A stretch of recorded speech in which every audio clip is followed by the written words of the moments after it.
அனைவருக்கும் வணக்கம். இன்னைக்கு தமிழக சட்டப்பேரவையில் ஆளும் முதலமைச்சராக இருக்கக்கூடிய விஜய் அவர்கள் ஒரு கிறிஸ்தவர். அதுபோல் எதிர்க்கட்சி தலைவராக இருக்கக்கூடிய உதயநிதி ஸ்டாலின் அவரும் ஒரு கிறிஸ்தவர். இந்த ரெண்டு கிறிஸ்தவர்களும் இருக்கக்கூடிய சட்டப்பேரவையில் அந்த புனிதமான சபையில் இன்னைக்கு இந்து மதத்தை ஒழிப்பேன் அப்படின்னு உதயநிதி பேசியிருக்காரு. அதை முதலமைச்சர் உட்கார்ந்து ரசிச்சிருக்காரு.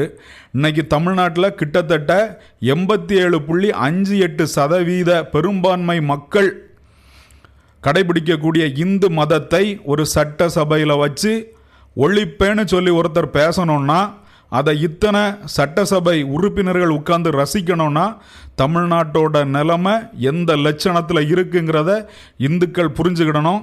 சனாதனமும் இந்து மதமும் வேற வேற இல்லைங்கிறத இந்து மக்கள் தான் புரிஞ்சுக்கணுமே தவிர திமுககாரன் தீகாரன்லாம் நல்லா புரிஞ்சே வச்சுருக்கான்.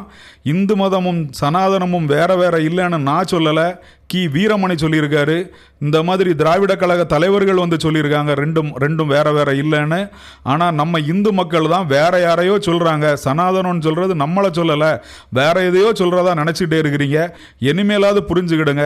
சிறுபான்மையினர் ஓட்ட வாங்கணுங்கிறதுக்காக இந்த மாதிரி அரசியல்வாதிகள் இந்து மதத்தை ஒழிக்கணும்னு சொல்லி அவர்களை திருப்திப்படுத்துவதற்காகவும் அவர்களை வாக்குகளை வாங்குவதற்காகவும் நம்மை ஒழிக்க தயாராகிவிட்டார்கள் என்பதை இந்துக்கள் இப்போதும் உணராவிட்டால்